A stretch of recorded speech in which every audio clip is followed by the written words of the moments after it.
clave en la historia de la filosofía es la Apología de Sócrates, en donde el gran filósofo griego Platón hace una defensa de su maestro Sócrates. Pero si vamos a hacer una defensa de algo, la defensa será más valiosa en la medida en que sea más valioso aquello que vamos a defender. Y ciertamente Sócrates es un hombre interesante, por decirlo menos. Pero cuando se trata de la defensa de la fe, de la defensa de la verdad de Dios, estamos ante la más noble de las defensas. Y eso es la apologética. La apologética es la defensa de la fe, la defensa de la verdad de Dios por medio de la razón. Y es una labor en que la intelectualidad funciona como instrumento, pero el móvil es o ha de ser la caridad. La apologética es un medio de realizar en este mundo la voluntad de Dios. Primera de Timoteo 2:4. Dios quiere que todos los hombres se salven y vengan al conocimiento de la verdad. No es una propuesta de salvación light en donde Dios simplemente quiere que todos se salven como sea y punto, sino que todos se salven y vengan al conocimiento de la verdad. Pero para venir al conocimiento de la verdad, muchas veces se encuentran impedimentos, objeciones, prejuicios, ataques, dudas. La labor de la apologética es tratar con ello. Por amor a las personas, para que todos puedan llegar al conocimiento de la verdad, se requiere muchas veces lidiar con las dudas, combatir con los prejuicios, entrometerse en una batalla de argumentos y a veces estar dispuesto a poner en juego, pues, el cansancio de uno, las horas de uno, eventualmente puede ser hasta poner en juego la vida de uno por defender la verdad de Dios. Pero es que esa es una verdad más grande que nuestra propia vida. Y por lo tanto, por la verdad de Dios no es que solo vale la pena morir, vale la pena vivir. Nadie tiene amor más grande que el que da la vida por sus amigos, dice nuestro Señor Jesucristo, Juan 15:13. Y Él salió de sí mismo y se dio del todo a nosotros. Ese debe ser el espíritu de la apologética, de la defensa de la fe. Uno puede tener su fe y tener su propia convicción personal, pero allí fuera de uno hay mucha gente que tienen dudas, que tienen objeciones, y algunos de ellos estarían genuinamente dispuestos a creer si se les aclarasen ciertas cosas. Uno se puede quedar ensimismado en su propia vida de fe y en su propia vida espiritual, pero nadie tiene amor más grande que el que da la vida por sus amigos. Entonces, si nosotros tenemos fe, pero nos encontramos en un entorno en el cual muchas personas no tienen fe, nosotros tenemos que tratar de salir de nosotros mismos y escuchar sus dudas, y escuchar sus preguntas, y dar respuesta. En una ocasión se me planteaba ¿qué pensaba yo sobre el hecho de que los jóvenes fueran tan cuestionadores, que fueran tan críticos de tantas cosas, que tuvieran esa mentalidad de cuestionar y cuestionar? Y yo respondo que lo veo como una gran oportunidad, porque si ellos hacen preguntas, eso es una oportunidad para darle la respuesta, que en última instancia es Jesucristo. Yo soy la verdad, Juan 14:6. Cualquiera que esté genuinamente comprometido con buscar la verdad va a encontrar a Cristo de algún otro modo.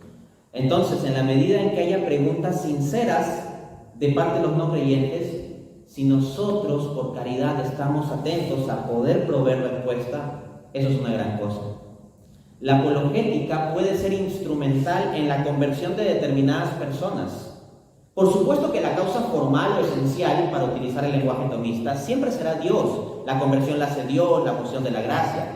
Pero Dios utiliza determinados medios, y muchas veces ese medio es la apologética. Un joven universitario puede llegar a convertirse a partir de un video de YouTube donde encuentra argumentación, o un debate donde vea que un ponente católico sale bien parado.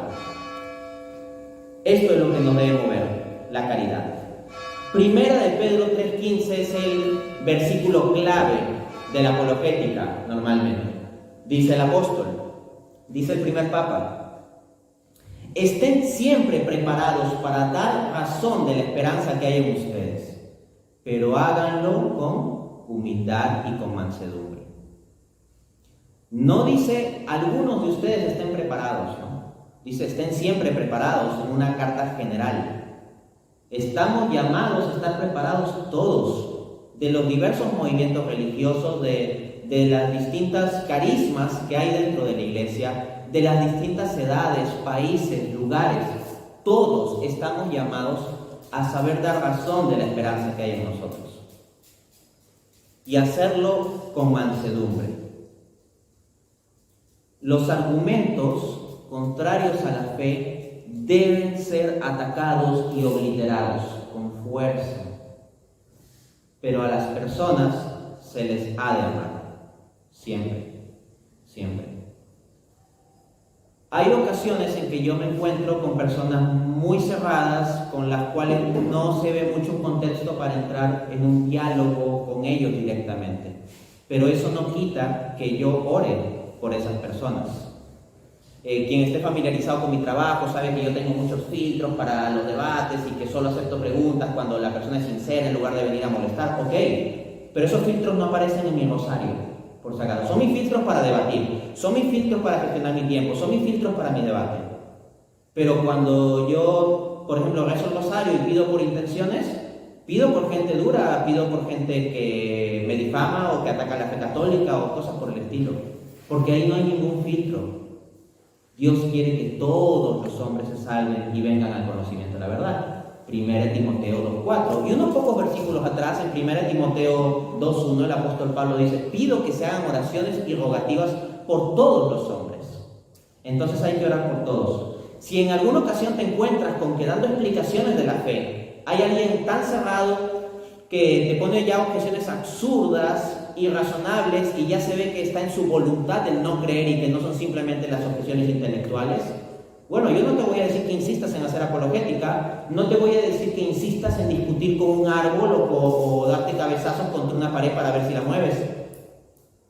Pero nuestro Señor Jesucristo prometió que la fe verdadera mueve montañas. Yo a punta de argumentos no voy a mover una pared, pero la fe verdadera puede suscitar que Dios mueva una montaña.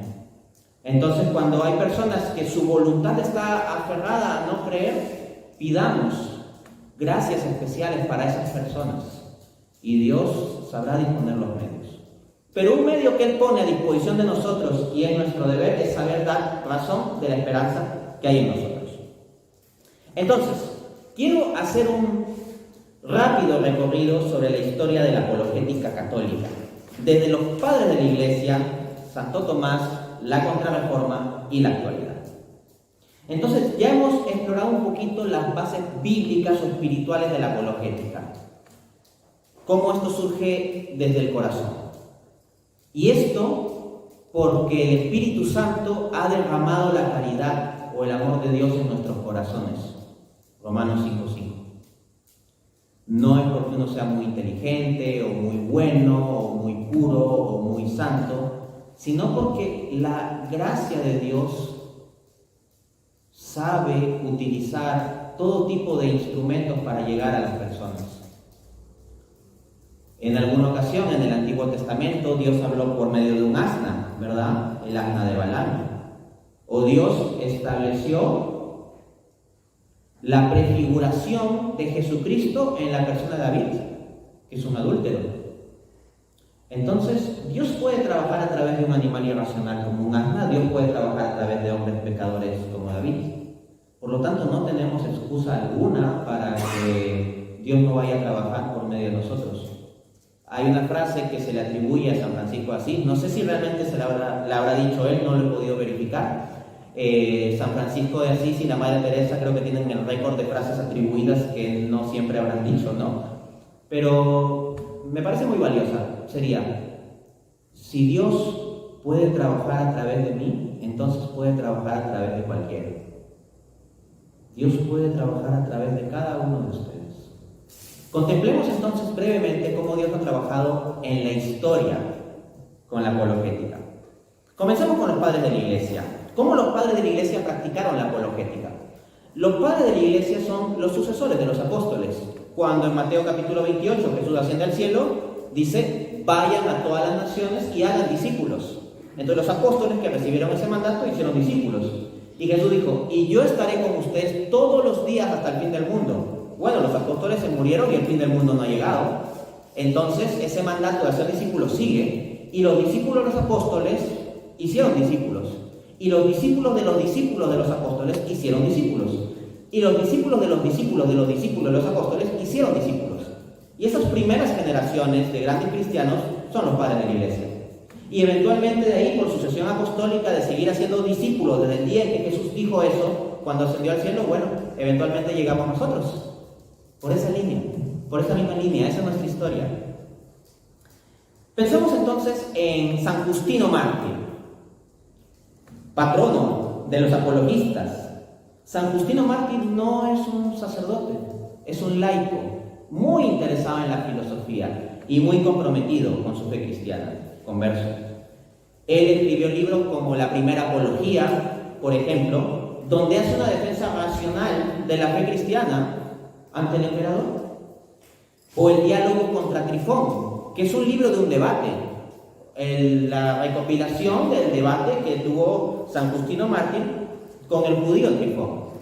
Hay mucha gente que a veces se la da de muy espirituales, pero terminan justificando cierta pusilanimidad. Me refiero a lo siguiente: eso de que Jesucristo nos mandó a ganar almas, no nos mandó a pelear. Pero cuando nosotros escuchamos la voz de Jesucristo, Jesús dice: yo no he venido a traer la paz sino la espada, en Mateo capítulo 10. Ahora, claro, la pelea cristiana es de un tipo particular, es la pelea desde el amor y con las armas de la verdad y el escudo de la fe, pero estamos en una batalla. Entonces tenemos a San Justino Mártir debatiendo contra el judío Trifón. No se quedaba simplemente en decir: bueno, yo tengo mi fe cristiana, tú eres judío, tienes tu fe judía, ahí nos quedamos. No, las objeciones judías del judío Trifón eran respondidas por Justino Mártir.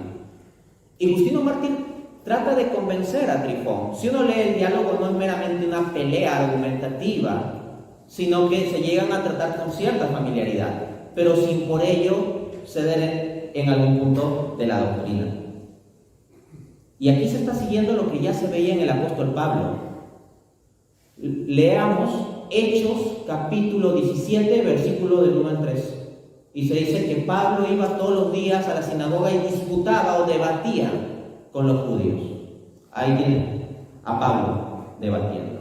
Y luego más adelante va a disputar también con los atenienses. Y varios lo rechazan, pero algunos se convierten, como reporta el mismo Hechos capítulo 17. ¿Y dónde es que Pablo debate o discurre argumentativamente con los atenienses? En el Areópago, el centro cultural, religioso y filosófico, podría decirse, de Atenas. Es casi como un equivalente, dice la Universidad de Harvard o de Oxford. O sea, el centro cultural del mundo en ese momento es Atenas. Y Pablo va ahí y discute ahí, en ese espacio. Entonces San Justino Mártir, animado por ese mismo espíritu, hace apologética, defiende la fe. Luego, en el siglo II, tenemos a San Justino Mártir más o menos entre el año 150 al año 165, lo principal de sus escritos. De las obras que he citado, más o menos se las fecha por ahí. Luego, en torno al año 177 al año 180, de nuevo en el siglo II, tenemos a San Ireneo de León. El apóstol Juan tuvo un discípulo que fue Policarpo de Esmirna, y Policarpo de Esmirna tuvo un discípulo que es San Ireneo de León, hombre extraordinario. Escribe una obra llamada Tratado contra los herejes, o Adversus Hereses, contra los herejes. Ahí no se iban con temas de corrección política, era contra los herejes. Así, y se escribió 5 tomos. Y prácticamente todas las herejías las encuentran refutadas ahí, todas las herejías de su tiempo, que ya habían bastantes. De hecho, múltiples de las herejías que hoy en día tenemos contra la fe católica estaban en una forma primigenia ya en gnósticos, en docetistas u otro tipo de herejes que refuta San Ireneo de León. Entonces, él hizo un estudio sistemático y un tratado sistemático de cuestiones múltiples. Él tuvo que dar razón de la fe y escribió bastante. Y con eso varios vieron afirmada su fe. Es un teólogo absolutamente extraordinario. En el mismo siglo II, en los escritos de San Ireneo de León, podemos encontrar el fundamento de muchísimas doctrinas católicas. Muchas cosas que nos van a acusar los protestantes, que son inventadas siglos después, ya están en los escritos de San Ireneo. Luego tenemos, a inicio del siglo III, a Clemente de Alejandría, padre de la Iglesia, que valoró mucho la filosofía griega y comenzó a hacer defensa de la fe cristiana utilizando en gran parte términos filosóficos de los griegos y disputando con las escuelas de filosofía griega. No era asumir acríticamente la filosofía griega. Entonces, en Clemente de Alejandría vemos esta unidad entre fe y razón, como lo más pulido de la razón de lo cual disponía, que era la filosofía griega, va en armonía con la fe cristiana, porque Dios sabe cómo hacer las cosas. ¿Cuándo envió Dios a su Hijo y dónde lo envió? Estamos hablando del siglo I en el contexto judío, pero en un contexto judío bajo el Imperio Romano, que es un imperio con una organización político-jurídica impresionante. Tal vez la más resaltante organización jurídico-política de la antigüedad. Pero el pensamiento filosófico ¿de quién dominaba ahí? De los griegos y la religión judía. Cristo fue enviado en un contexto de religiosidad judía, filosofía griega y estructura jurídico-política romana. Ese cruce extraordinario es donde puede decirse que es el génesis de lo que conocemos como civilización occidental. Dios sabe cómo hacer las cosas. Luego tenemos a Orígenes, escritor eclesiástico de inicio del siglo III, finales del siglo II, inicio del siglo III. Él disputó contra un filósofo pagano, Celso. Celso se burlaba de la fe cristiana. Escribió un libro titulado Discurso verídico contra los cristianos. Y muchas de las burlas que hoy en día ves por parte de ateos de internet están reflejadas en el escritor pagano Celso, la verdad. Múltiples burlas y difamaciones contra la fe. Celso tiene algunos argumentos interesantes e inteligentes contra la fe cristiana y otros argumentos ridículos y muy burdos, pero que se difunden mucho hoy en día como formulados de otro modo. Orígenes hizo una refutación sistemática del libro de Celso. No es simplemente que vino un ataque contra la fe cristiana y se puso a llorar de que, nos atacan nuestra fe. No. Se levantó y dio respuesta al ataque. Recuerden, por ejemplo, este pasaje, ¿no?, del Evangelio, Mateo capítulo 5, si te abofetean en una mejilla, ofrece la otra. Pareciera que este hecho de la apologética y de dar respuesta, y que si Celso escribe contra la fe cristiana, solo tenemos que ponernos a llorar y lamentarnos y no responderle, pareciera que fuera en línea con dar la otra mejilla. Pero hubo una ocasión en que a Jesús lo abofetearon. Está en el Evangelio. A Jesús le tiraron una bofetada, un soldado romano, cuando lo fueron a apresar. ¿Y qué hizo Jesús? ¿Le mostró la otra mejilla y dijo, pégame aquí también? No, Jesús le respondió, si he dicho algo malo, o si he hecho algo malo, dime qué ha sido. Y si no, ¿por qué me pegas? Jesús respondió al ataque. Del mismo modo, cuando se ataca nuestra fe, nosotros, tomando la misma actitud de Cristo, tenemos que decir, mira, si hay algo malo o falso en mi fe, dime qué es. Y si no lo hay, ¿por qué me atacas? Responder al ataque con la majestad de Cristo. Porque nosotros, iglesia, somos cuerpo de Cristo. Colosenses 1:24. Y vamos al que sería el más grande de los padres de la iglesia, San Agustín. San Agustín no meramente escribió tratados sistemáticos de teología. La mayoría de escritos de San Agustín son polémicos. Libros escritos en respuesta a alguien. Por ejemplo, yo tuve un debate sobre la Trinidad contra el teólogo unicitario Julio César Clavijo Sierra, que es el teólogo unicitario más relevante de toda habla hispana. Y alguien me puso un comentario de este tipo, ¿no? Me puso, cuando yo titulaba, ¿no? Algo así como comentario o análisis de mi debate contra Julio César Clavijo, o contra el teólogo unicitario Julio César Clavijo. Alguien me pone, oye, pero no pongas contra, ¿no? Eso como que no suena muy bien, no es muy cristiano que tú debates contra alguien, ¿no? Contra Julio César Clavijo. Bueno, Mil Orígenes escribe contra Celso, San Ireneo de León contra los herejes, y San Agustín tiene una cantidad grande de libros que es contra, y muchas veces no es simplemente una secta o movimiento, sino nombres propios, contra alguien.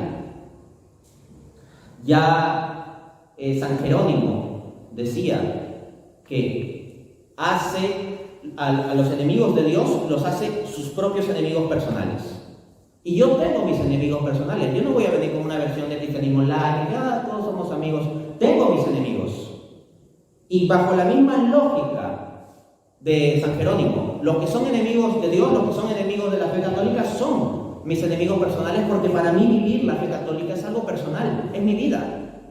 Así es simple, sí, seré muy indigno, ok, pero es que acá no se trata de mí, se trata de que Cristo es digno, de que se ataca la majestad de Cristo o a la iglesia de Cristo. Y sí, suena muy feo hoy en día que uno tenga enemigos, pero ¿acaso Cristo nos mandó no tener enemigos? Cristo nos mandó amar a nuestros enemigos. Yo tengo enemigos y pido por ellos en el rosario también. Y los sigo considerando mis enemigos y los amo y quiero que se salven y quiero que se conviertan. Ambas cosas son verdad y no tienen por qué ser contradictorias, que yo realmente ame a alguien y quiera su salvación y quiera que se convierta y que lo considere como enemigo porque es enemigo de la fe. Lo cual no implica una enemistad personal, sino esto en respuesta en virtud de la fe. Entonces, San Agustín se metió en múltiples peleas. Primero tuvo muchos debates contra los maniqueos, luego contra Pelagio y los pelagianos. San Agustín tuvo debate también contra los donatistas. Hay en internet disponibles actas de debates de San Agustín. ¿Quieres ver a San Agustín debatiendo? Está disponible en la web. Hay, por ejemplo, las actas del debate de San Agustín contra Fortunato, contra el maniqueo Fortunato. Y tú puedes leer las intervenciones transcritas. Es alucinante ver a San Agustín debatiendo. Inteligentísimo. Esa es la apologética. Vayamos avanzando un poco. Santo Tomás de Aquino, mi principal referente intelectual. En mi labor apologética yo distingo tres niveles. La apologética teísta, que se enfoca filosóficamente en la cuestión de la existencia de Dios. Luego, la apologética cristiana, que ya especifica en Dios encarnado en Jesucristo, la religión cristiana como religión verdadera. Y luego, de entre los diversos grupos que se claman el verdadero o pleno cristianismo, afirmar que la Iglesia de Cristo es la Iglesia católica. Entonces tendríamos tres niveles: apologética teísta, apologética cristiana y apologética católica. Esto se ve desarrollado también en Santo Tomás. La Suma Teológica, por ejemplo, no se limita meramente a las 5 vías sobre la existencia de Dios. Ese es casi un pie de página en la Suma Teológica. Santo Tomás no solo defiende la existencia de Dios, por lo cual es muy conocido, trata temas de la encarnación de Jesucristo. La defensa del punto básico de fe cristiana está en la parte tercera. Las primeras cuestiones de la Suma Teológica es sobre eso, sobre la encarnación, en la parte tercera. En la parte primera, sobre la existencia de Dios. En la parte segunda, la prima secunde, la segunda secunde, sobre cuestiones de las virtudes, la gracia, el mérito, la fe, etc. Santo Tomás de Aquino defiende proposiciones específicamente cristianas, ¿no? Como la encarnación de Cristo, con lo cual ya tiene por enemigo a los musulmanes. Los principales enemigos intelectuales de Santo Tomás fueron los musulmanes. Y musulmanes que tomaban Aristóteles. Y Santo Tomás tomó a Aristóteles. Y con esa misma arma peleaba, debatía. De hecho, Chesterton, en su libro titulado Santo Tomás de Aquino, cuenta una anécdota bastante curiosa. Está Santo Tomás, que ha sido invitado al Palacio Rey, si mal no recuerdo, Luis XII, en Francia, mucho lujo, y está en un banquete, y todos ahí discurriendo, hablando, riendo, y Santo Tomás ahí sentado en una esquina calladito. Y en medio de eso, tira un puñete sobre la mesa, se levanta y dice, y eso refuta a los maniqueos. Es decir, todos estaban ahí en el banquete diciendo muchas vanidades, y Santo Tomás estaba pensando cómo refutar a los maniqueos. Chesterton compara a Santo Tomás con Napoleón, así como Napoleón estaría pensando continuamente en la guerra y en estrategias de guerra y cómo ganar la guerra y batallas y todo ello, aun cuando comience. Lo mismo Santo Tomás. El pensamiento Santo Tomás, según dice Chesterton, es un pensamiento combativo.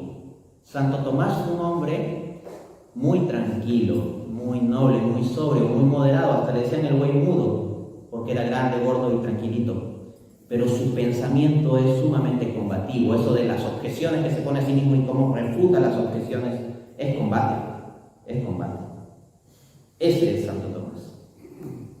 Luego, en el contexto de la mal llamada Reforma, ¿no? O sea, la Deforma del siglo XVI, la Deforma protestante, que viene a deformar verdades de fe, tenemos otro contexto de la apologética, porque ahí ya no se trata de la polémica con los judíos, como fue de Justino Mártir en el siglo II, o la polémica contra filósofos paganos, como tuvo que hacerlo San Ireneo, San Clemente de Alejandría u Orígenes, o la polémica contra herejes que negaban verdades cristológicas, por ejemplo, ¿no? Como tuvo que enfrentar San Agustín y otros padres de la Iglesia. No se trata de la polémica con los musulmanes, como tuvo que enfrentar Santo Tomás de Aquino. Acá es una polémica de un cisma, ¿no? De una ruptura en la cristiandad. Y tenemos pues a la figura de Martín Lutero, pero hubo alguien que salió a responder a Martín Lutero, que fue John Eck. John Eck, un teólogo alemán que en el siglo XVI mismo, contemporáneo a Lutero, debatió contra él en la famosa disputa de Leipzig del año 1519. Y hay transcripciones de los debates de Lutero contra Juan Eck, son muy interesantes, muy interesantes. Y se ve un muy buen nivel de disputa. Es impresionante la erudición de cómo sin acceso a internet se tiene que saber toda la Biblia de memoria o los padres de la Iglesia, ¿no? Entonces, cuando se dio la reforma, la mal llamada reforma protestante, la Deforma, salieron voces de la fe católica a responder. De hecho, hay un libro de 1525 que se titula Manual de Lugares Comunes contra Martín Lutero, escrito por Juan Eck, en respuesta a la teología luterana. Trae buenos argumentos. Luego está el Concilio de Trento, que pues tiene mucha firmeza doctrinal y pues da respuesta a varias de las desviaciones que había introducido el protestantismo. Y en ese contexto surge San Ignacio de Loyola, hombre tremendamente combativo, a combatir por Cristo Rey, y funda la Compañía de Jesús. Y los sacerdotes jesuitas están muy enfocados en la apologética. Nacen en un contexto de guerra y por lo tanto hay que saber defenderse ante los ataques. Tenemos a grandes hombres santos en el contexto de la llamada Contrarreforma que viene a partir de Trento. San Roberto Belarmino escribió un tratado maravilloso titulado Discusiones o disputaciones sobre las controversias de la fe. Hasta hoy en día se estudia el tratado de Roberto Belarmino, de San Roberto Belarmino, y trae un conjunto de argumentos de apologética católica que son extremadamente mejores que los que uno se encuentra en varios apologistas a veces muy conocidos en el YouTube. Hay santos que han hecho apologética. El hecho de que nosotros nos alimentemos de mucha apologética de gente sensacionalista de las redes sociales y no leamos a los santos que han hecho apologética es algo que debe llamarnos la atención. San Francisco de Sales también hizo apologética. Tiene un libro titulado La controversia católica, un tratado sistemático de respuesta a múltiples objeciones, especialmente de los protestantes. Particularmente, San Francisco de Sales tenía muchas polémicas con los calvinistas. Lo mismo, San Alfonso María Ligorio, uno de mis santos favoritos. Tiene un libro que el título es alucinante. El título es el siguiente, está disponible en internet. El triunfo de la Iglesia o refutación de todas las herejías. Así se titula. el libro, ¿no? Refutación de todas las herejías. Y trae una recopilación sistemática de herejías desde el siglo I hasta su época, ¿no? Que estamos hablando más o menos de los años 1700, por ahí, ¿no? Interesantísimo. Pero, ¿qué es lo que ha pasado hoy en día? ¿Por qué luego de todo ese poderío la apologética ya no está de moda en nuestra sociedad actual? Estamos en una época de posmodernidad y relativismo, donde la verdad es relativa, y si la apologética es la defensa de la verdad de Dios, o sea, verdad con mayúscula, en una época donde solo se puede decir verdades con minúscula, ni siquiera verdad con minúscula, sino verdades con minúscula, pues hacer la defensa de la verdad de Dios es una cosa que obviamente no va a estar de moda. Pero ya nos lo decía el apóstol Pablo, no sigáis las corrientes de este mundo. La corriente de este mundo es la negación de la apologética. La corriente de este mundo es la negación de la verdad. Jesús dice, Juan 14:6, yo soy la verdad. Y luego, en Juan 18, cuando se narra el juicio frente a Pilato, Jesús dice, yo soy el que viene a dar testimonio de la verdad. Porque Jesús al final de cuentas viene a dar testimonio a sí mismo. Yo soy, dice, si no creyereis que yo soy, en sus pecados moriréis. Juan 8:24. Pero frente a que Jesús afirma ser la verdad o el testigo de la verdad, ¿qué dice al final de cuentas Pilato? ¿Y qué es la verdad? Entonces ya no se busca la verdad como respuesta, sino se la deja ahí como una pregunta que flota en el aire. ¿Y qué es la verdad? Y luego se lo crucifica. Si nosotros no nos comprometemos con la defensa de la verdad, sino que todo lo dejamos en preguntas ahí de, bueno, cada uno tiene su respuesta, o esto queda como pregunta en el aire, no tenemos por qué estarlo proclamando, crucificamos a Cristo. La crucifixión de Cristo vino luego de que Pilato dijo, ¿y qué es la verdad? Otra dificultad es que estamos en una generación copo de nieve, ¿no? De que dices algo y la gente se ofende y todo el mundo vive muy ofendido. Pero eso no fue algo que frenase a Jesús. De hecho, cuando Jesús da ese discurso eucarístico en Juan capítulo 6, ¿no? Dice en Juan 6:53, si no comieseis la carne y no bebiereis la sangre del Hijo del Hombre, no tendrán vida en ustedes. Frase dura. Y el cuestionamiento que le habían lanzado era ese. O sea, se cuestionaban en Juan 6:52, ¿cómo puede darnos a comer su carne y beber su sangre? ¿Y qué dice Jesús en ese pasaje de Juan capítulo 6 respecto a los cuestionamientos? Dice, ¿esto les ofende? Lo pone como pregunta y a continuación insiste en su mismo discurso, incluso con más fuerza. Jesucristo no se preocupó nunca de que alguien se ofenda por algo que es la verdad. Debemos tener caridad para con las personas en el modo de decir las cosas, claro está, no digo que no. Pero lo que sí digo es que si alguien se ofende por la verdad, no por el modo en que la decimos, sino por la verdad misma, bueno, hay que amar a la verdad antes que a los sentimientos de los hombres. Ya decía el apóstol Pedro en el libro de los Hechos, hay que obedecer a Dios antes que a los hombres. Y si a mí los hombres me dicen cállate, Dios me mueve y me dice habla. Y no porque yo sea especial, sino porque a todos nos ha encargado hablar. Vayan a todas las naciones, enséñenles todas estas cosas. Esa es una gran comisión para los cristianos. Y sea yo un cristiano débil, mediocre, deficiente, indigno, etc. Sí, soy débil, mediocre, deficiente e indigno, pero soy cristiano, creo en Cristo. Y por lo tanto tengo ese mandato. Vayan a todas las naciones, predicad el Evangelio a toda criatura, anunciad el Evangelio a toda criatura. Marcos 16:15.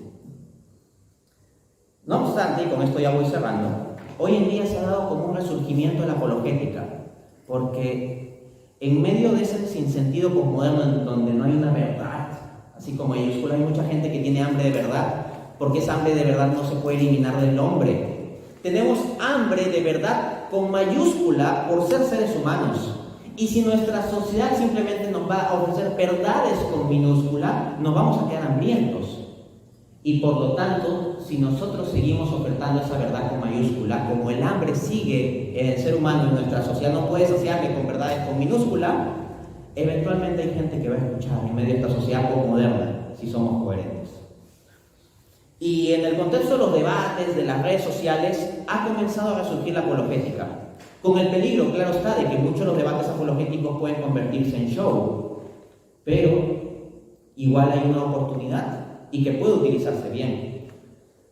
Por ejemplo, en el contexto de habla inglesa, un apologista que yo respeto y admiro mucho es Trent Horn. Trent Horn es un joven apologista, tiene 30 y tantos años y ha tenido pues múltiples debates, ha escrito varios libros. Es bastante hábil en su forma de compartir la fe y lo hace con mucha caridad. Pero hay que tener cuidado, claro está, con el peligro de caer en una sociedad de espectáculo, ¿no? El apologista debe defender la verdad de Dios, no a sí mismo, no a sí mismo. Pues uno ha de tal vez responder a ciertas difamaciones en la medida en que sea necesario, y punto, en la medida de lo necesario, pero uno está para defender la verdad de Dios. ¿Qué consecuencias ha tenido el abandono de la apologética en los contextos católicos, incluso en los seminarios? En los seminarios, en la formación de los sacerdotes, se ha abandonado mucho la apologética. Bueno, la gente va con preguntas a los sacerdotes y muchas veces estos no tienen respuesta porque no han recibido respuestas, porque no se han formado en apologética y nadie da lo que no tienen. Y muchas veces hay sacerdotes que pierden la fe por esto. Se les da muchos cuestionamientos históricos sobre los evangelios, mucho cuestionamiento a la historicidad de los evangelios, y casi no se les forma en la defensa histórica de los evangelios. Entonces, ¿qué quieren que pase? O sea, eventualmente hay sacerdotes que van a tener dudas sobre los milagros de Jesús o sobre ciertos eventos históricos de Jesús y que van a comenzar a introducir eso en sus prédicas y eventualmente pueden perder la fe. Si un sacerdote no tiene una sólida defensa de la presencia real de Jesús en la Eucaristía y eventualmente vienen dudas intelectuales y tiene un contexto relativista en el que se lo ha formado, eventualmente puede dejar de creer en la presencia real de Jesús en la Eucaristía. Es algo muy doloroso, muy grave, pero puede suceder y sucede. Vemos asimismo que entre los jóvenes prima el ateísmo, el agnosticismo y el escepticismo. En los cursos de confirmación se da una formación extremadamente superficial. En los cursos de confirmación a jóvenes entre 14 a 17 años debería formársele en apologética porque van a ir a la universidad y van a recibir muchos ataques contra la fe. Y si no tienen respuesta para esos ataques, si son personas honestas, ¿qué va a hacer si no tienen respuesta? O te aferras irracionalmente a tu fe, lo cual no necesariamente va a durar por mucho tiempo, si es que no tienes una sólida vida de fe, o pierdes la fe, y eso es lo que pasa con la mayoría. Hay tantos buenos padres católicos, pero que no tienen respuestas para los cuestionamientos de sus hijos y después se sorprenden de que se vuelvan ateos. Finalmente, en cuanto a los fieles en general, sucede que múltiples terminan yéndose a denominaciones protestantes, sectas o movimientos como la Nueva Era. Ya se quejaba Dios en el Antiguo Testamento: mi pueblo perece por falta de conocimiento. Dios se lamenta: mi pueblo perece por falta de conocimiento. Pues bien, yo no quiero que el pueblo de Dios perezca, por lo tanto se requiere del conocimiento. Muchas gracias. Sí. En la apologética del siglo XXI no tendrían ya que desgarrarse estos términos que hemos oído en la conferencia como enemigos, combate, lucha, cuando hoy día conocemos mucho mejor a los representantes de otras religiones, ¿no? El budismo, el hinduismo, el islam, incluso ateos. No tendría que ser otra la actitud para entrar en diálogo con ellos, sino verlos tanto como enemigos o como ver la confrontación como una lucha. Sobre ese aspecto yo suelo manejar dos niveles. Cuando se trata de debates públicos en contextos públicos, voy con la fuerza y contundencia que sea necesaria. Cuando se trata en contextos privados, es distinto. Por ejemplo, supongamos que yo me encuentro en una mesa en un contexto académico, en un conversatorio, como un ponente que viene a defender de repente el budismo, que está programado que va a defender el budismo en un debate, o que estamos en un conversatorio y eventualmente quiere meter cuestiones budistas. Yo le voy a dar respuesta y voy a ir fuerte ahí. Pero ahora pongamos otro contexto. Supongamos que yo me reúno con un amigo de la escuela después de tiempo y me cuenta que es budista al presente. Yo iría al instante siguiente a decirle, eres un anticristo, que estás mal, por esto, esto, y lo otro, y lo otro, y lo otro. ¿No? Primero le comenzaría preguntando, ¿y por qué tú eres budista al presente? Luego, en la respuesta que me dé, que muy probablemente sería una respuesta evidencial, le preguntaría, ¿y por qué crees que el budismo es verdad? Y luego comenzaría a profundizar con esa pregunta. Cuando yo estoy en un contexto de debate, suelo hablar mucho y rápido. Cuando estoy en un contexto de conversación personal, como en un almuerzo, una cena, suelo preguntar mucho. Primero pregunto mucho, después hablo bastante, eso sí. Pero primero pregunto, me centro en preguntar, en escuchar a la otra persona. Y si hay un punto en común que yo puedo hallar, trato de, por medio de ese punto en común, de esa verdad, llevarlo a una plenitud de la verdad. Y aquí quiero poner el ejemplo de Pablo, porque tal vez alguno dirá, oye, pero ¿cómo está eso de que maneja dos niveles? Bueno, Pablo manejaba dos niveles. Te lo muestro, Hechos capítulo 17. Hechos 17 del 1 al 3.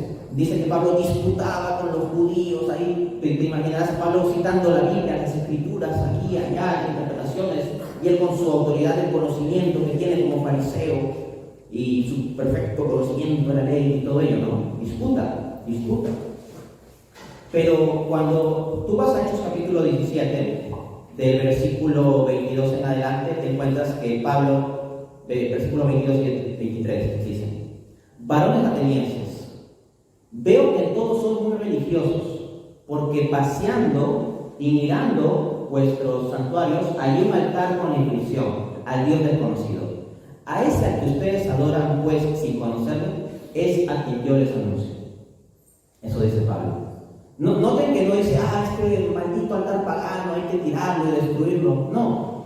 Toma el núcleo de un cierto impulso religioso genuino de esos paganos griegos y dice, ese es el que ustedes adoran, sin conocerle, ese mismo es el que yo les anuncio. Y aprovecha para predicarles a Jesucristo. Algunos creen, otros no. Entonces Pablo tuvo como un acercamiento cariñoso con los griegos, o sea, hasta le valoró su religiosidad. Veo que sois muy religiosos, tienen santuarios, altares. No dijo, voy a tumbar estos ídolos de frente. Pero vemos a Pablo también siendo muy duro contra determinadas personas que introducen desviaciones contra la fe, ¿no? Por ejemplo, él en 2 de Timoteo 2:17 dice, como gangrenas son Himeneo y Fileto, que se han desviado de la fe. Y vea como gangrena en el sentido de que son una parte del cuerpo que puede enfermar a los demás miembros. Vemos a Pablo hablando con palabras cariñosas a Timoteo, por ejemplo, y con palabras duras a los Gálatas, en Gálatas capítulo 4. Entonces, un poco se trata de ir gestionando los distintos enfoques, las distintas actitudes, dependiendo de la situación. La verdad defender es la misma, la verdad transmitir y compartir es la misma. El cómo hacerlo, pues tendrá que irse ajustando a cada caso, ¿no? Obviamente yo he puesto énfasis en el asunto de lo combativo, porque es lo que está menos de moda. En cambio, si estuviésemos en una época en que todo el mundo es combativo y toda la sociedad es combativa, tal vez yo pondría más énfasis en la necesidad de ser más apaciguado. Pero como estamos en la sociedad donde el énfasis es en lo contrario, entonces un poco pongo énfasis en lo otro. Porque como decía Chesterton, las sociedades se salvan por aquellos que saben contradecir a sus gustos. ¿Alguna pregunta más por ahí?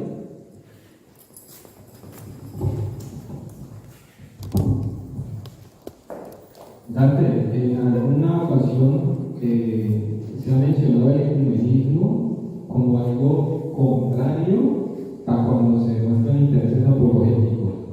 No sé cómo se podría organizar eso.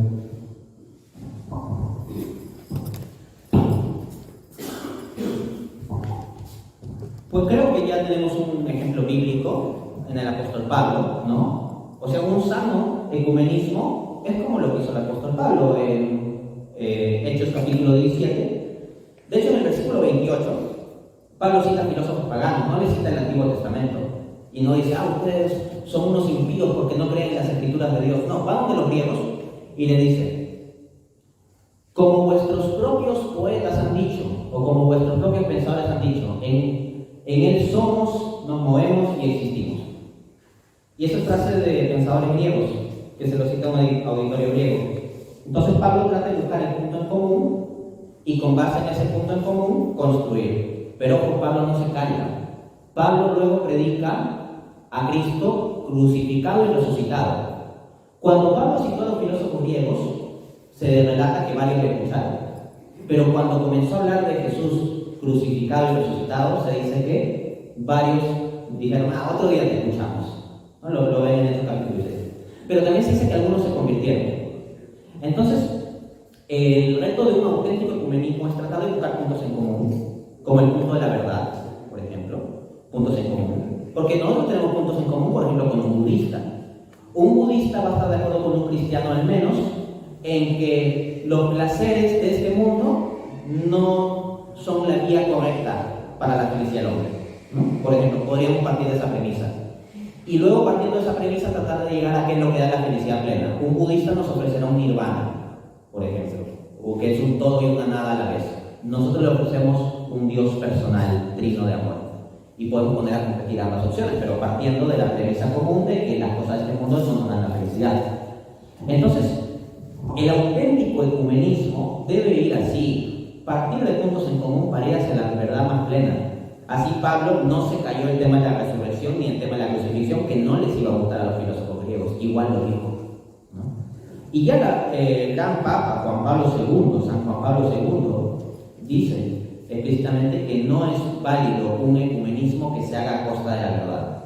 Si el apóstol Pablo hubiera partido de los filósofos griegos y hubiera dicho al que ustedes adoráis a este Dios desconocido a quien yo les anuncio, y no hubiera dicho nada más, y se hubiera callado la resurrección de Cristo y su crucifixión, ahí tendríamos problemas. Pero Pablo no se cayó. Entonces es como buscar un balance entre ambas cosas. ¿Alguna pregunta más? Bueno, si no hay de momento, bueno, sí, hay.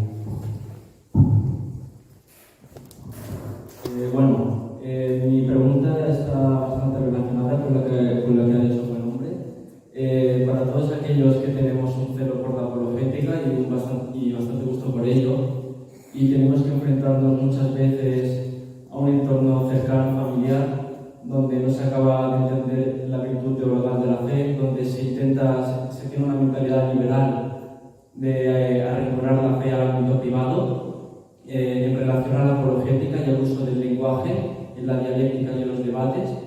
Este vocabulario, como tiene que ser plano, sencillo, por decirlo de alguna manera, un poco secularizando, haciéndolo un poco más adepto, más mundano para estas personas que no lo comprenden, o de alguna forma ha de ser un discurso radical basándose en una teología formada, dogmática, un tanto pesado, ¿no? Por así decirlo, el uso del vocabulario, la apologética para personas agnósticas o que no son creyentes o digamos que no le entienden, en la dialéctica como tiene que ser.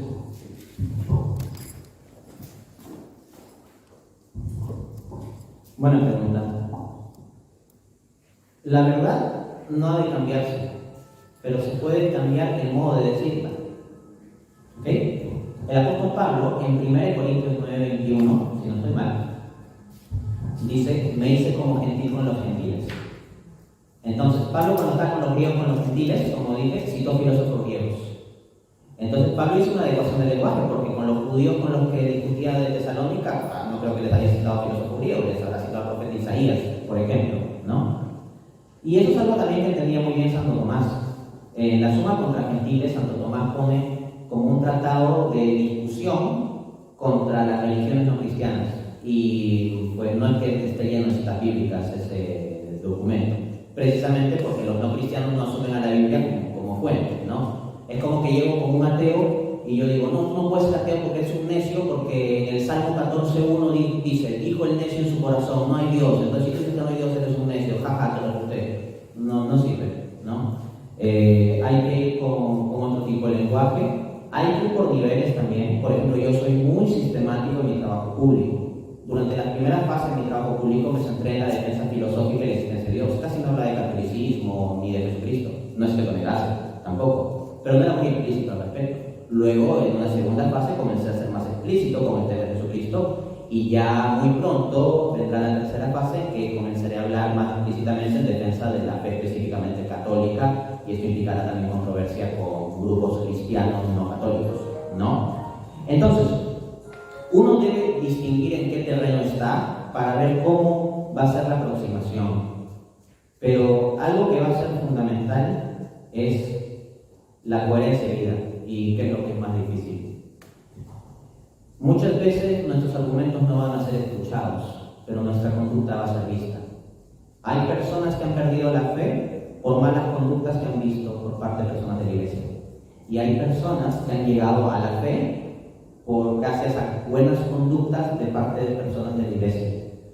Entonces, esa es una lucha muy dura, claro está, porque hasta el más mínimo defecto nuestro lo van a ver los que viven con nosotros y si quieren lo van a elevar a la enésima potencia, ¿no? Por ejemplo, basta que uno no lave los platos 2 días y sale la casa. Tú nunca lavas los platos, por ejemplo, ¿no? Pero ese es el reto. Es un reto de procurar ser santo en el hogar. Porque si uno comienza a irradiar una luz distinta, eventualmente las personas se preguntan, ¿por qué esta persona irradia esa luz distinta? Y eso los puede llevar a la fe. Pero es un proceso normalmente que en la familia, y más aún si es una familia hostil a la fe, es muy duro. Demora. No es de un día para otro en que uno comienza a vivir santamente y de repente todos los familiares dicen, ¡wow! ¡Qué santamente vive! Seguro la religión católica es verdadera. Hay que pasar mucho tiempo, muchas incomprensiones, muchas veces, y lamentablemente uno tampoco es que tenga una santidad perfecta. Pero no se trata de eso. Se trata sobre todo de irradiar a Cristo, no de que nosotros seamos perfectos. Lo que dice Pablo en Gálatas 2:20, no soy yo quien vive, sino que es Cristo quien vive en mí. Y la vida que vivo en la carne, la vivo por la fe en el Hijo de Dios, que me amó y murió por mí, o me amó y se entregó por mí. Tenemos que tener esa conciencia de que Jesús se entregó por nosotros. Jesús fue tratado injustamente y muchas veces en nuestra familia o grupo de amigos nos van a tratar injustamente.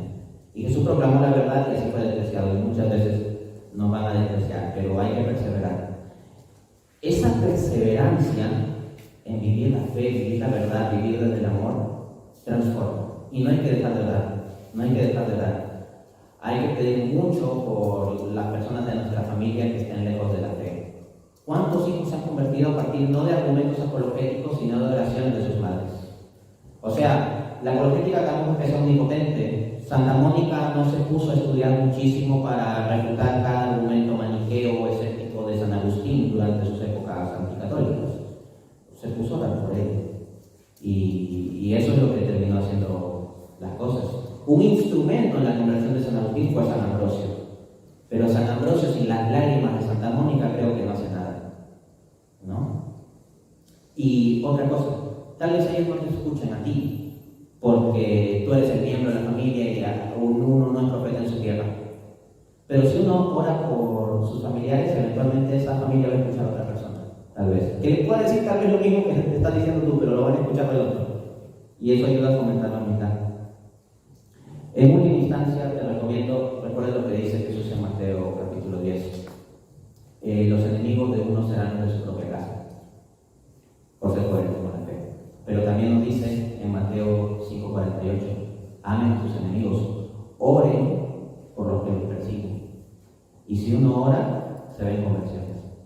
Bueno, muchas gracias, Ante. Me ha gustado mucho esa contextualización de Cristo con el pragmatismo romano y esa filosofía abstracta que nos puede vincular a la religiosidad. Bueno, me pregunto si tal vez, en lugar del ecumenismo progre, que trata de hacer un cóctel de ententes entre las religiones, pues podríamos ofrecer un ecumenismo, entre comillas, no sé si hablar de ecumenismo, que sería ofrecer el camino que hicieron los griegos de alguna forma, ¿no? O sea, es decir, a partir de la razón, acercar a la fe, tal como hicieron los griegos. O sea, los pitagóricos descubren una inteligencia creadora a través de las matemáticas que están pasando en el universo, ¿no? Aristóteles busca la felicidad en la mecánica y encuentra ese precedente de las virtudes cristianas cuando busca el ametrón, o sea, el punto intermedio, ¿no? De alguna forma nos están anticipando que eso nos ahora en el terreno.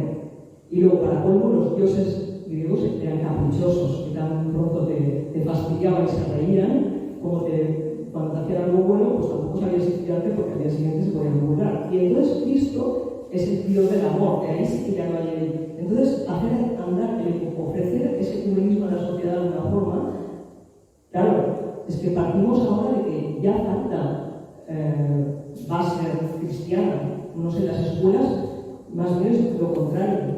Entonces, en lugar de solo rezar, o sea, intentar extender, no sé si sería una buena, el volver a los cimientos y al abono pre. No sé si eso sería más de ecumenismo o qué. Gracias. Como decía, un correcto ecumenismo tiene que ver de construir desde puntos en común. Y el punto en común que tenemos todos los seres humanos es que somos animales racionales. Por lo tanto, a partir de la razón, de las bases, de los cimientos, es la mejor opción. Más aún cuando está muy destruida la mentalidad cristiana y social. De hecho, les cuento mi técnica más común en la universidad, porque mi debate público y todos esos libros, etcétera, se conocen después de que yo terminé la universidad, pero yo hacía apologética en la universidad. Tenía más debates o discusiones o conversaciones con compañeros ateos o escépticos que con protestantes o musulmanes o budistas, ¿no? Estaba en un contexto de una universidad pública con bastante anticatolicismo en el entorno. Mi forma más común de iniciar conversaciones y continuarlas es: ¿cuál crees tú que es el sentido de la vida? O sea, uno me ve en un debate público, yo no le voy a preguntar a mi contendiente: oye, ¿tú cuál crees que es el sentido de la vida? No, yo apunto y estás mal por esto, por esto, por esto y por esto, ¿no? Así. Pero en este contexto de hablar de uno a uno, sí, o sea, yo no es que estoy hablando como metralleta como en mis debates, no. Pregunto: ¿cuál crees tú que es el sentido de la vida? Y a partir de esa sola pregunta se puede descubrir muchas cosas sobre las personas. Gran parte de lo que uno es se revela por lo que uno dice que es el sentido de la vida. Y hay personas que ni siquiera se han planteado la cuestión. Y cuando ellos, frente a tu pregunta, se dan cuenta de que no se han planteado la cuestión, están muy abiertos a escuchar una respuesta también. Entonces, el comenzar a conversar a partir de esos puntos básicos de la filosofía, quiénes somos, de dónde venimos, a dónde vamos, esas preguntas fundamentales de la razón, yo he encontrado que son el medio fructífero para transmitir la fe cristiana en un contexto universitario secularizado. Les comparto eso, sí. ¿Alguna pregunta más?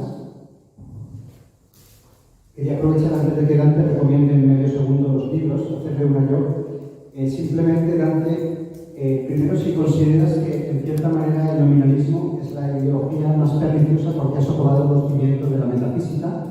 Y segundo, que me choca un poco tanta cita bíblica, que aquí me choca para que un poco Flanders, ¿no? Que los católicos, como no estamos acostumbrados a decir citas, que esto hacen muchos protestantes, ¿no? Porque a lo mejor es más servicio de decir: yo católico también hago citas.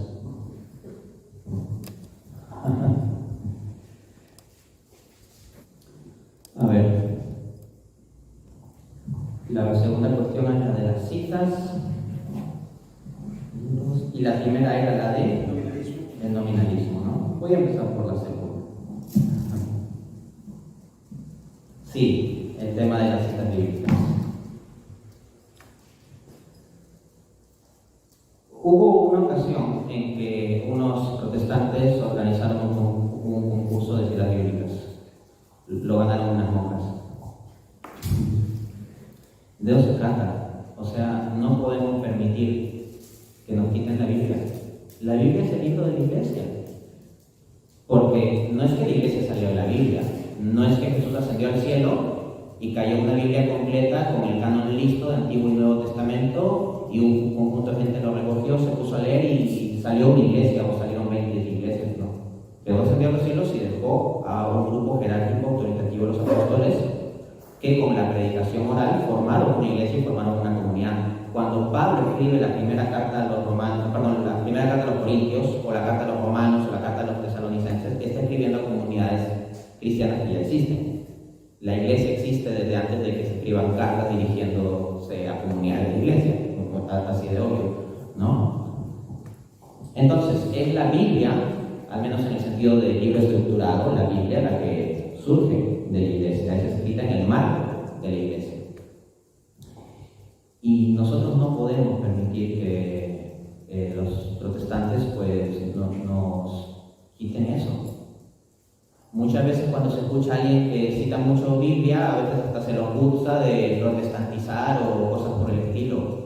Bueno, veamos a Santo Tomás de Aquino, porque se cree que esto de lo bíblico es modernista porque uno está protestantizado. Bueno, uno tome un papel y cada vez que ve una cita bíblica en la Suma Teológica hace un palito y se va a quedar sin tinta su lapicero.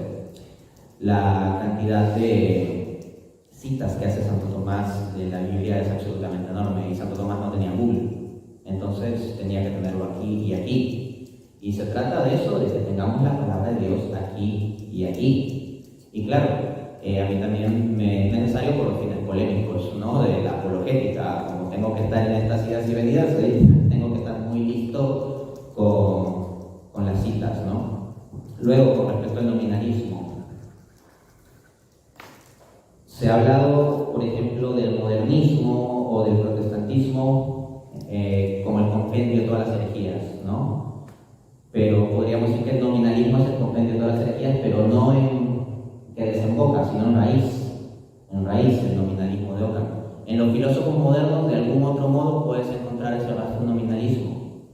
Y el protestantismo de Martín Lutero, bueno, la formación de Martín Lutero filosóficamente fue nominalista.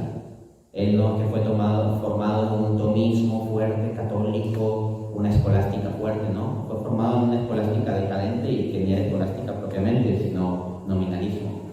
El nominalismo básicamente dice que no hay tal cosa como las esencias en sí mismas, sino que lo que tenemos son nombres que damos a las cosas. Y como ellos renuncian a un concepto fuerte de esencia, pensemos lo siguiente: ¿qué es Dios? Dios es el ser subsistente, la plenitud del ser, el ser en acto puro. Entonces estamos diciendo esencia en grado sumo. Si uno va a hacer una filosofía en que las esencias se quedan en ser puros nombrecitos, Dios terminará siendo una etiqueta. Y una etiqueta se puede quitar del envase, ¿no? Y eso al final de cuentas es lo que tenemos. Buenas noches. Pues hablando precisamente de las citas bíblicas, es también como mea culpa de los católicos, ¿no? Que infortunadamente desconocemos las Santas Escrituras y pues las estudiamos muy poco. Entonces, le quería preguntar cuáles son, o qué consejos nos podría dar para estudiar la Biblia y no leerla tanto como un libro más, sino tener en cuenta y tratar de aprendernos ese tipo de citas para poder, digamos, dar razón de nuestra fe. Bueno, voy a compartir algunos otros secretitos. Son dos asuntos. Uno, cómo leer la Biblia con más provecho, y dos, cómo manejar estas citas.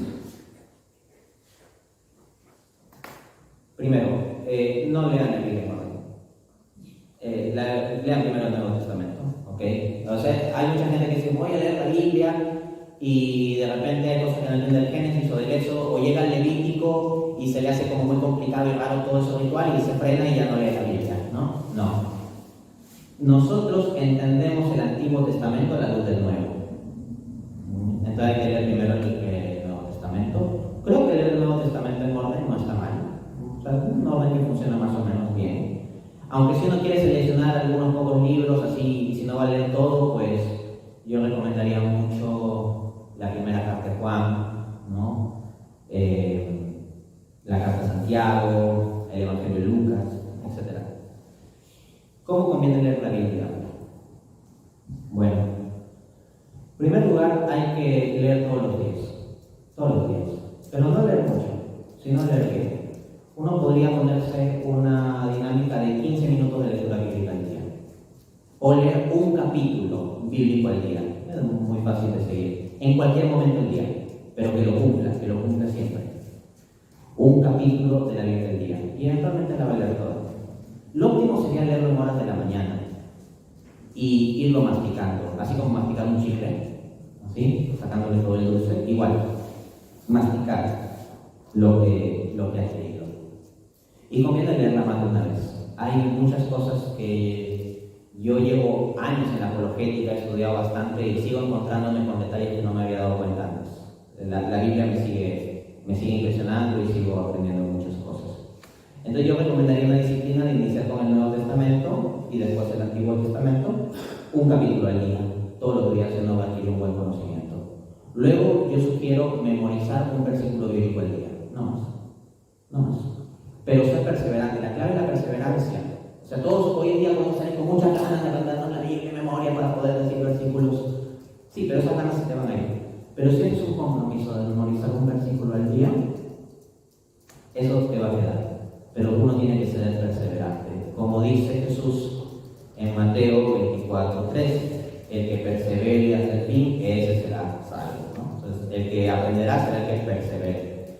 Si uno memoriza un versículo al día durante un año, ¿cuántos versículos habrá? 365, eso cuánto. Ahora, ¿cómo seleccionar los versículos? En función de la situación de uno. Si uno, por ejemplo, constantemente se encuentra con que le cuestionan el tema de las imágenes, pues que se aprenda los principales versículos relacionados con imágenes. Si constantemente le cuestionan el tema del papado, que se aprendan los versículos relacionados con el papado. Si uno requiere sobre todo memorizar versículos para el apoyo espiritual de uno, pues puede memorizar varias cosas de los salmos, por ejemplo. Dependiendo de la situación personal de cada uno, podrá seleccionar sus versículos.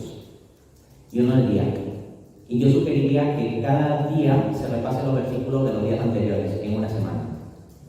Cuando termina la semana, digamos, inicias el lunes con un versículo. El martes, repites el versículo del día anterior y te aprendes el del martes.